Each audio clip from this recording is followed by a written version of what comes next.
So we're on the road heading toward the Pisgah Ranger District, which I technically live right on the boundary of the Pisgah Ranger District. We're going to go a little further deeper into it, taking Yellow Gap over to Wolf Ford camping area. I called the ranger station and they said that it should be open. So we're just now coming into the North Mills River recreation area. It's actually a pretty good little recreation area. It has pay camping, and then there's a lot of fishing. There's a huge influx of trout fishing here, and so they get you with small stuff like you got to pay $3 for parking but I've only seen it during the fishing season, like because that's where they make a lot of money. So from North Mills River, you're gonna turn into Yellow Gap, and that's what we're doing right now. Is we're coming into Yellow Gap, and it's an unimproved surface, Forest Service road. And during the wintertime, they do close it, but for the most part, as long as it's serviceable, they'll keep it open. But it doesn't get a whole lot of sun on this road, and so you do get up into some high elevation, not crazy high elevation, but high enough to where, during the wintertime, they're really not going to maintain it. It'll be the last thing to kind of get maintained. So here we are.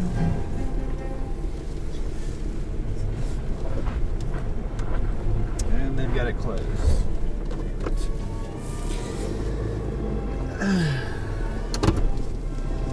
I believe this is still closed.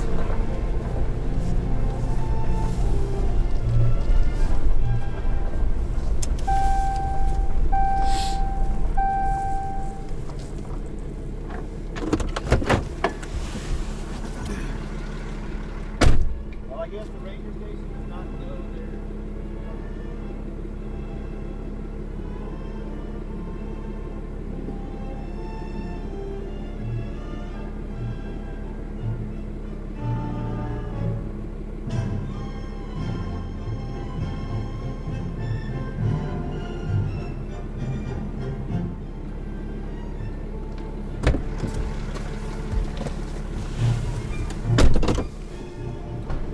So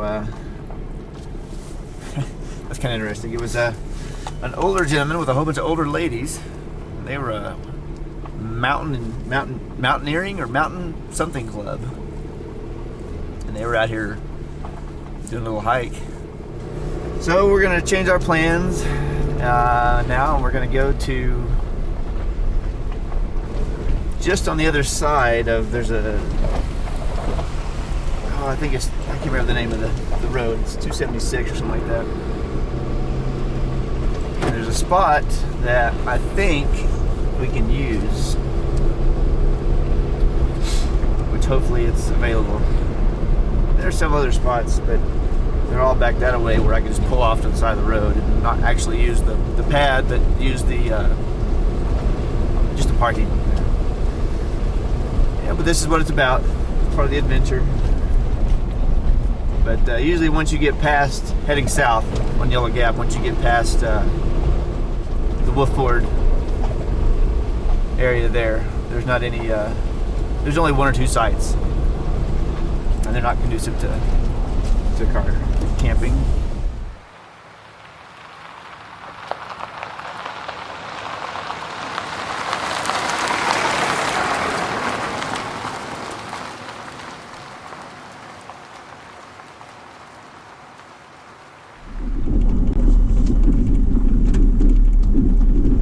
I will say one thing, that Yellow Gap is a really beautiful drive. I mean, the road can sometimes be kind of bad, but if you just slow down, take your time. I'm doing 10 miles an hour right now, and it's really beautiful though.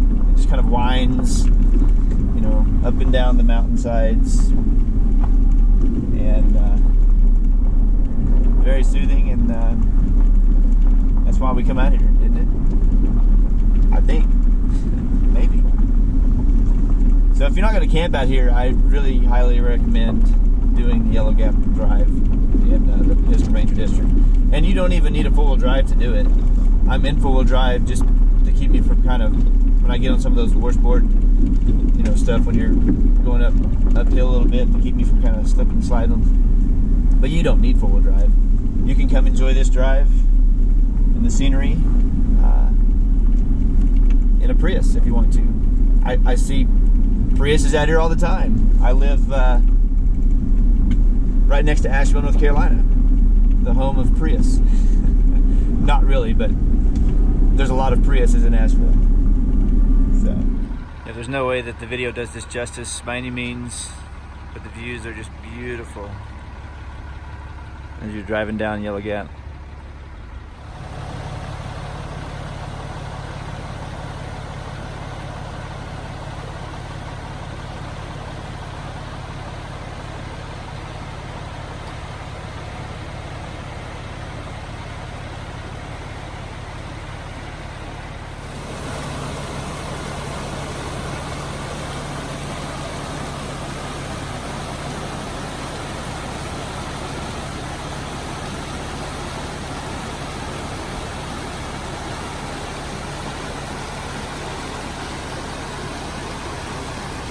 So I'm currently right here on Forest Service Road 5041. I just came and drove down this entire way, which is Yellow Gap.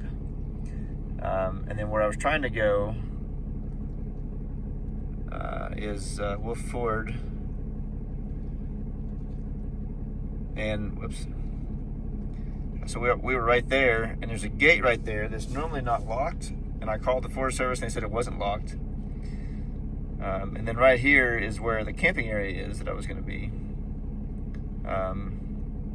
Or right here. There's two spots.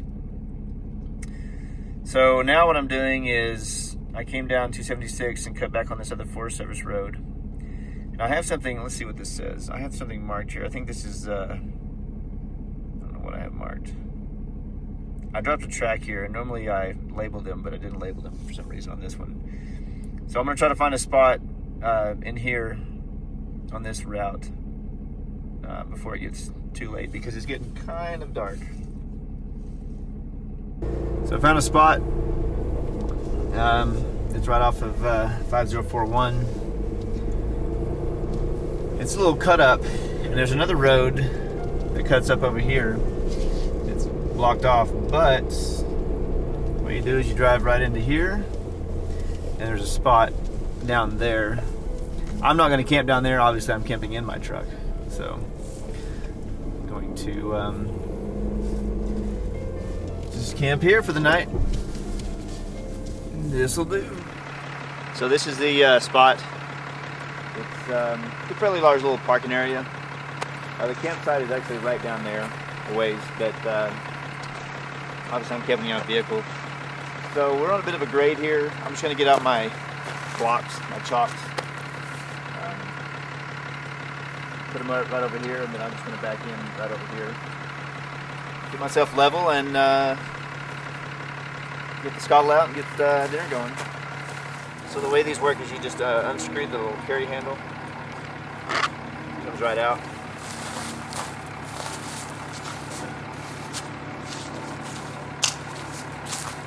And you just stack these how you want them.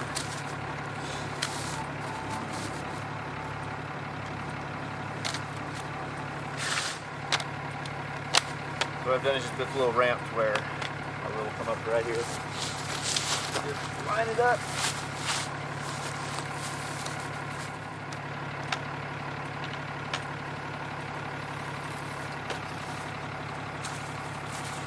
And now we see if I can back up on this part of it.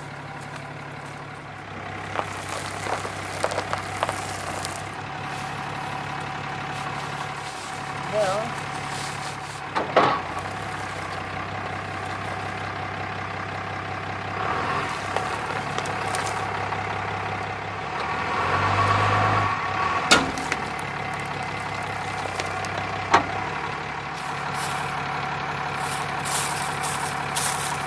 and there we are.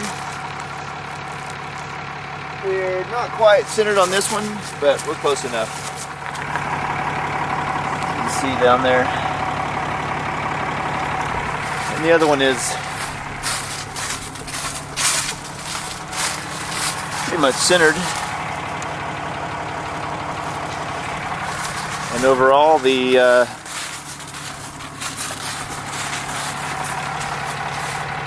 vehicle itself is now level. So the only thing that happened was my propane tank was sitting right here and it had fallen over. It's not a big deal. That's why I put it in this. That's why I do this. Because if it does fall over, it's not going to roll around. It's in this milk crate. I just have it bungee to it. And then I've got water right here. And with the water, all I have to do with it is just pull it out. And it's got a spigot. And this is that Reliance. I believe it's Reliance. Yeah. Aquatainer. It's like the 7.5 gallon. I also got a new item that I'm really excited about. So I have the tailgater tire table. It's a mouthful. They seriously need to remarket that in terms of its name. But this is the King Camp. This is the fold-out table. This here just unfolds.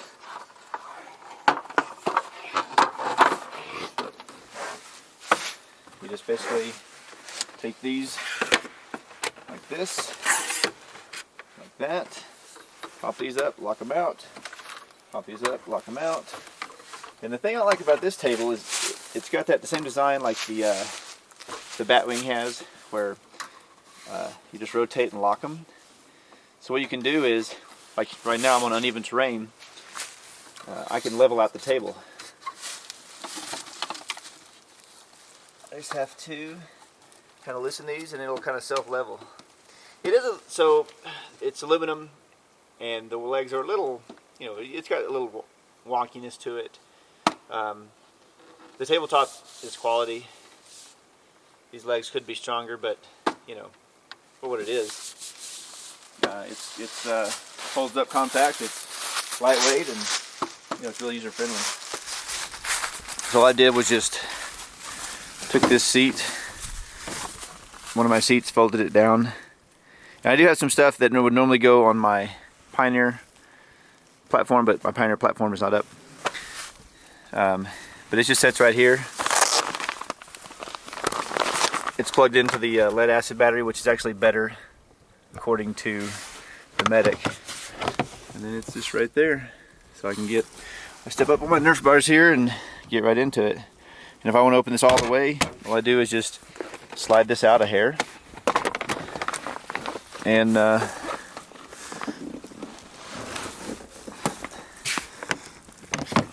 I can open this up all the way and get in there. So I'm going to get the scuttle out and cook some hamburgers.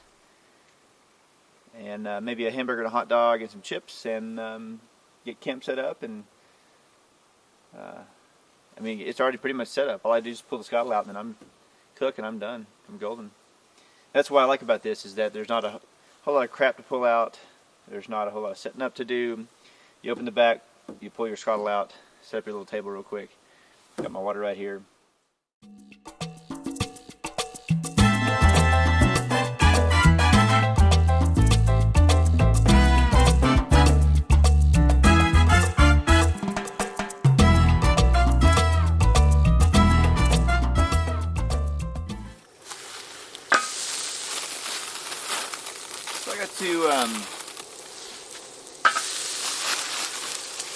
Of the burgers left out, I'm just going to make both of them.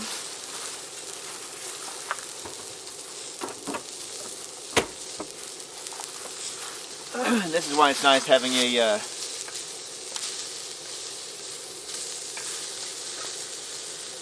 freezer slash refrigerator on board and not just an ice chest.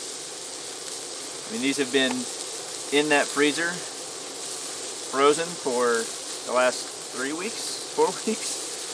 The frozen stuff I keep in. So when I get home, I keep my fridge on board almost all the time, but in the event I do take it out, I just pull it straight into the garage and plug it straight in there. So I keep the fridge stocked at all times, and then I pull out of that fridge. I keep it in the garage, but I mean I'll pull straight from that fridge and replenish it between the house fridge and that fridge, and so that way it's rotating the food through, but it's always got food in it and it's always ready to go. So if I'm like, hey, I just want to go for a quick overnighter, it's already stocked and we're good to go. So this Marchway chair, $50 on Amazon, and it's basically a knockoff of the $150, $180, how much ever it is, Helionox high back chair. And this is, I can recommend this. This is sturdy. It's so popular though that you can only order one at a time. If you try to order more than one, they won't let you. And I anticipate these are probably going to go up. They're $50 on Amazon. But with the popularity of these things, I would imagine they're going to start creeping their way, a little more expensive. I'm going to try to order 4 or 3 more of these before they go up. Just have 4 on board. They take up no space, and they're easy to put together. And they weigh nothing. I mean, you could backpack this almost.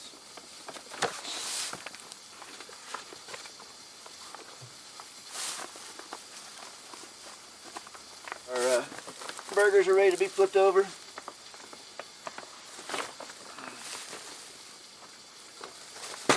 Oh.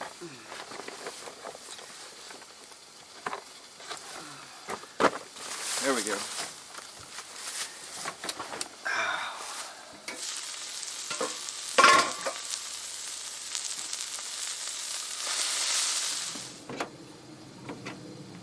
Now I'm going to make some coffee.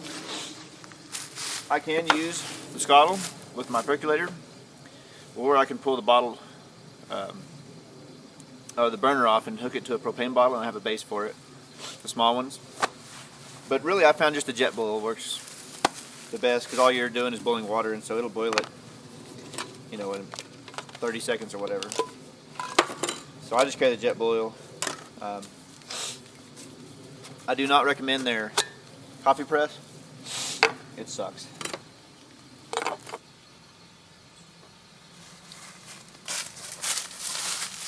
And when you buy if you buy a jet boil, don't skimp. Get the one with the piezo igniter. Makes it just, I think it makes it a little easier.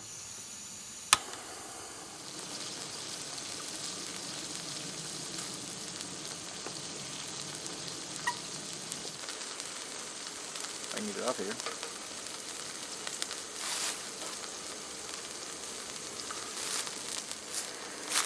There we go.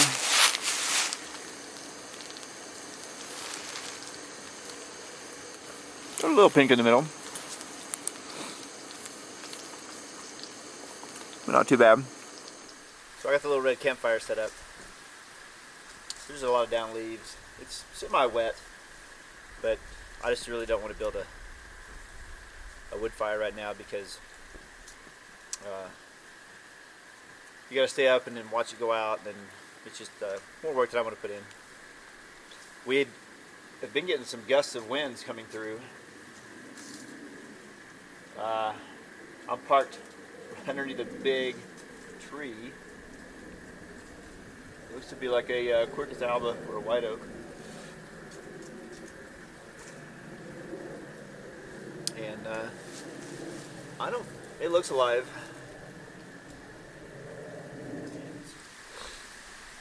Initially, I wanted to get this to do s'mores on when we couldn't have campfire, but it just put soot,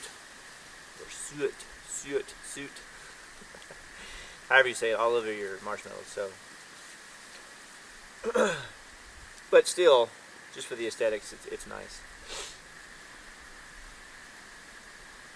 Also, this is where having an awning system with walls, like a 180 awning with walls, is nice, because if I did have one of my awnings on right now, I could have had it deployed with the walls, and this right here would heat up the entire inside, and blocks from the wind as well. But again, you don't need the awnings. I mean, it's in the rain. Awnings are, I think, a must for long term.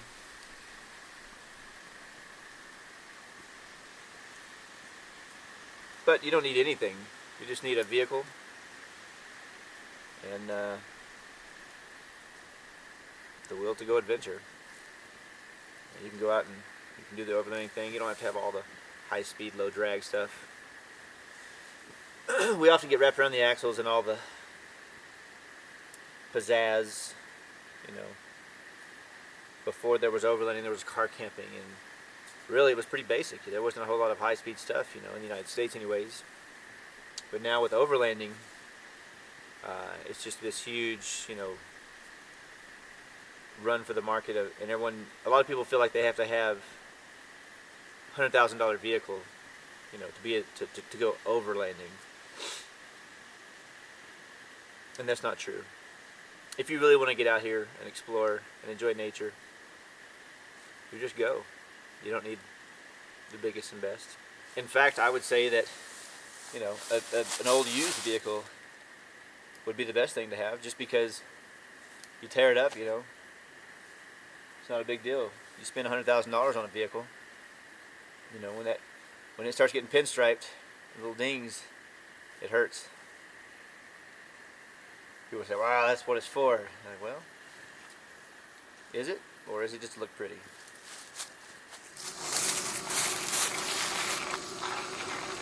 I'm making the coffee.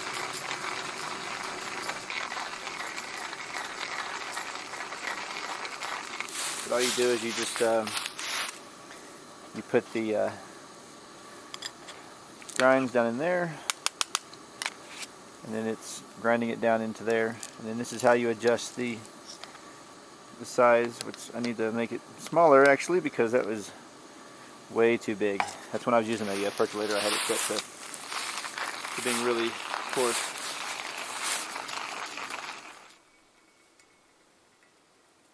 In a circle. Now I've got enough in there just to kind of let it steep, and then if you'll look, if I can get over there in time, it's bubbling up, and so what it's doing is it's giving off gases. Now this is a darker roast. It's kind of a medium dark roast. The lighter the roast, the more gas it'll give off. It's called blooming. And so what you want to do is you want to have this wait 30 seconds, let it bloom, get all the gases off, and then once it's done blooming, you just simply take and pour in a circular pattern like this. Now I usually like fine grounds, but like I said, I had that set for a percolator, so half of these were really coarse ground, but it'll still be alright. And then it's just dripping in down there. So I think it's the best way to make coffee. Let's give her a taste.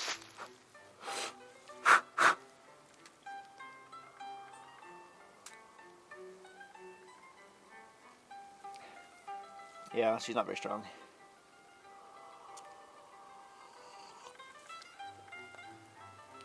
It's okay though. I mean, it's good. I mean, I just drink dark black coffee. I don't like creamer or sugar or anything, so.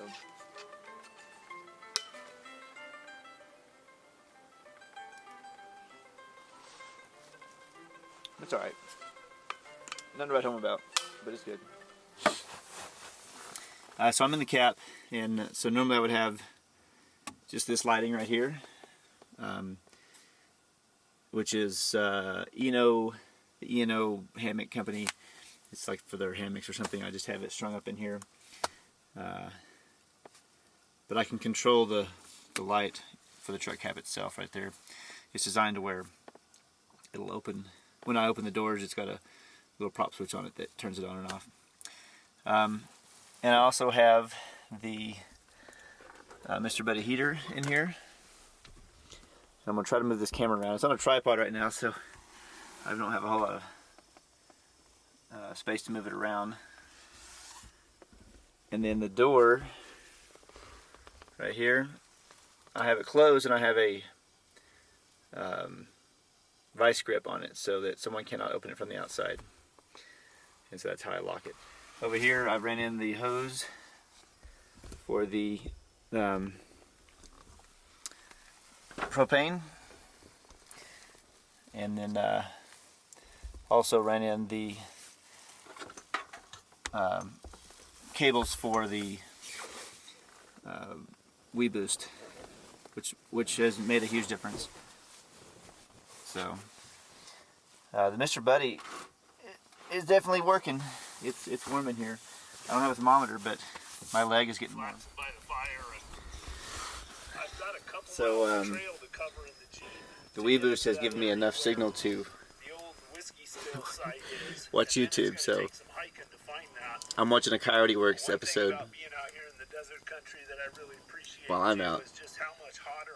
And this is a recent episode of his. And it was 8 degrees where he's at, and that, I think it's probably a couple weeks ago, maybe.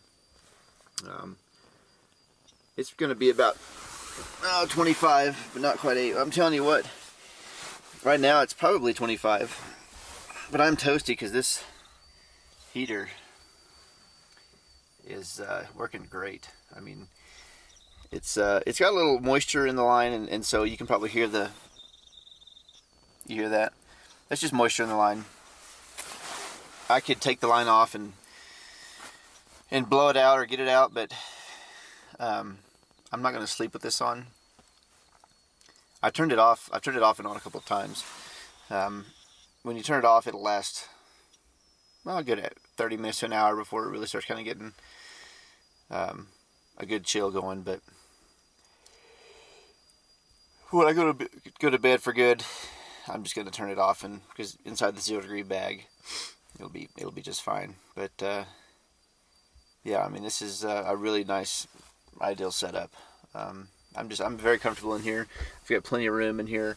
Like I said, I've got the phone over here with my WeBoost, and I can watch YouTube. I can't watch Netflix, and I can't load some other stuff, but for some reason YouTube works. I don't know. Also, I can access the drawers over here. So the drawers have a toggle switch on them, so I can turn the lights on. So I mean, I can get down into here, and this is my food side. And if I need the extra light, I can use it, and I can turn it off. And then the same thing, the other side over here is just going to be my. And I'm trying to hold this camera in a weird way because it's got a tripod plate on the bottom.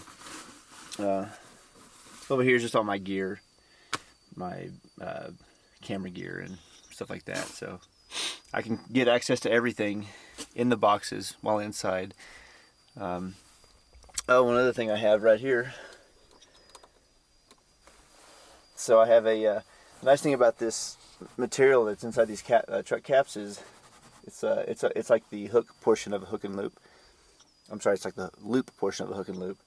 And I have these holsters that are Velcro, and then my 45 just goes right here. So if I have to, for some reason someone's beating on my camper shell, I just wake up, grab the 45, and I'm ready to go. Or a bear, or whatever. If I didn't have the condensation issues in my line right now, I would just leave the pilot light on, and that would be enough to keep it warm in here. But I think with the condensation issues in my line, I'm just going to turn it off. Again, I have the carbon monoxide detector in here, so I mean, if there's any issues, it'll go off. And then I have the smoke detector up here as well. So I'll see you in the morning. Good morning. 6:30. Vehicle just drove up into where I'm at and turned around and woke me up. So I've got the Mr. Buddy heater going. Warm it up, and I'll get up and get around. Make some breakfast and head back in. It's Thanksgiving Day. may come back out tonight, maybe north of where I live. Right now I'm south of where I live.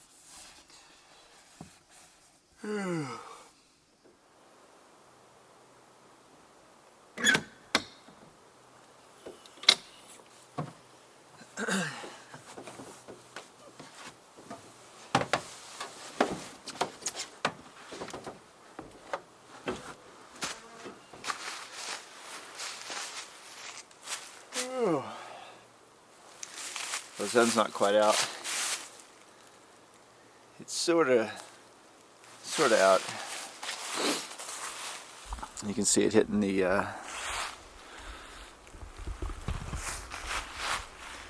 ridge there across the way.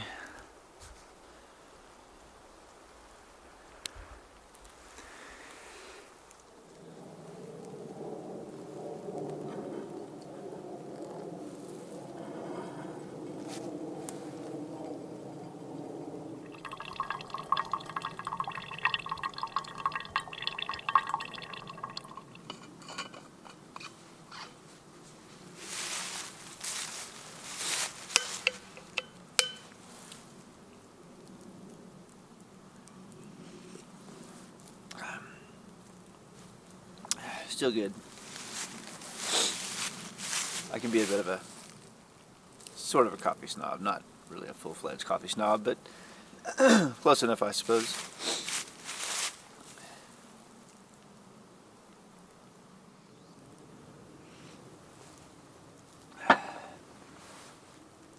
Alright, I think we're gonna go. I'm gonna drink some more coffee, get camp cleaned up, which will be fast. It's 8:30. So I've been up for 2 hours, and it took me about 10 minutes to get camp cleaned up. Basically, I just took my table down, put the scuttle up, threw everything in the back, and closed it up and ready to go.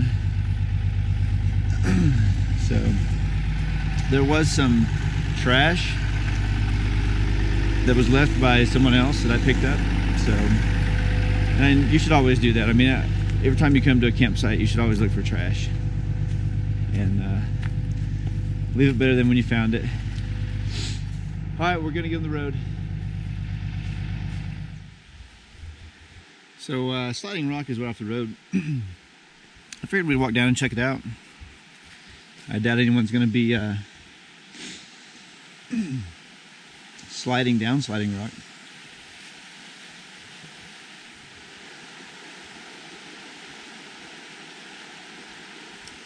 And then one thing I like is I like to come to these areas like this in the wintertime when there's nobody here. I just think it's kind of neat. This place is happening during the summer. There'll be hundreds of people here. There'll be the parking will be completely filled.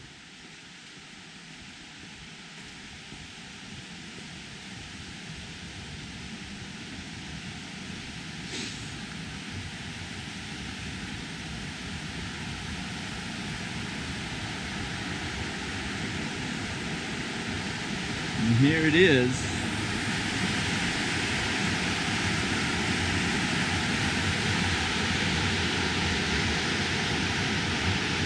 You come up here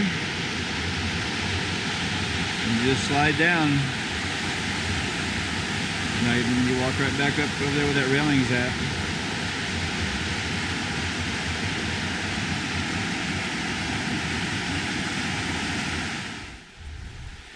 So oddly enough, I met a couple from Florida just now. I was just talking to them, and I was like, "Well, you're here at the wrong time of the year. The Floridians usually come, during the summer, and then for the winter they go back down to Florida." So they were just up here. They're in a teardrop. I don't see their teardrop. But supposedly they have a teardrop. I said they're camping at the Davison River campground. And another car just came in. I don't know what that area back there is. They've got it gated off. It's got solar panels. I haven't been over here in a while.